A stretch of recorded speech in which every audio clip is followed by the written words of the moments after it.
Hello दोस्तों, नमस्ते। मैं शीला शर्मा, हमारे यूट्यूब चैनल पर आप सभी का स्वागत है। आज एक छठी माई का सोहर गीत सुनाऊंगी फुल आवाज करके। दोस्तों आप लोग सुनना।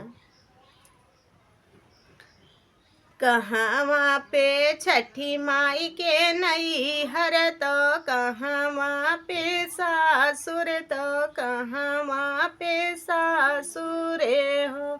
रामा कहाँ पे छठी मैया उतरई सखिन सब पूजई सखिन सब पूजाई हो। मथुरा में छठी माई के नैहर तो गोकुला में सासुर तो गोकुला में सासुर हो। रामा महुआ तर छठी मैया उतरई सखिन सब पूजई सखिन सब पूजाई हो। केहुआ के दिहु मैया दुई लाल केहुआ के चार लाल केहुआ के चार लाल हो। केहुआ के दिहु मैया दुई लाल केहुआ के चार लाल केहुआ के चार लाल हो। मैया केहुआ के दिहु तार साई तो एक ही होरिले बिना एक ही होरिले बिना हो। मैया केहुआ का दिहु तार साई तो एक ही होरिले बिना एक ही होरिले बिना हो। मैया हमहू बछिनी राहे ठाढ़ तक बउना की हूँ तो तक बउना की हो। मैया हमहू बछिनी राहे ठाढ़ तो तक बोना की हूँ तो देखे बउना की हो।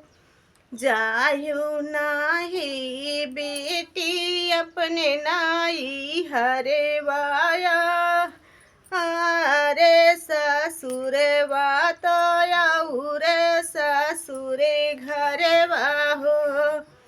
बेटिया जी के नमाए माहिने वाला लन तोहरे होई है लालन तोहरे होई हाई हो।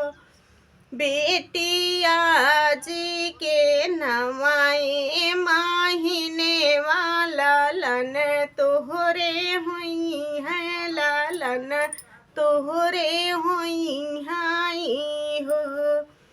आठे महीना नौआ लगी तई तो होरीला जन्म ले हैं होरीला जन्म ले हैं हो। आठ महीना नौआ लगतई तो होरीला जन्म ले हैं होरी ला जन्म ले हैं हो।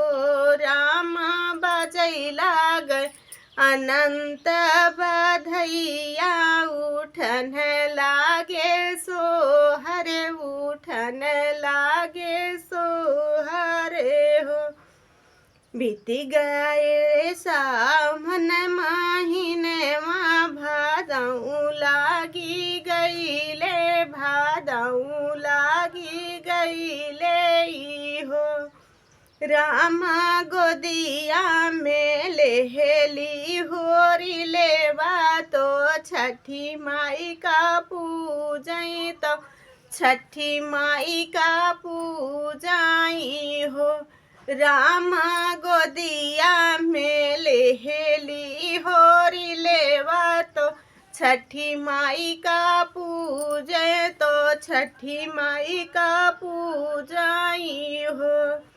निहुरी निहुरी गठिया लगा मैं तो माई का मना मैं तौ माई का मनामाई हो। हे मैया भरे मुख दे तू आशीष बातो जियरा। हे मैया भरे मुख दे तू आशीष बातो जिय मोर लले ना तो जिय मोर लले नाई हो। जय माता की।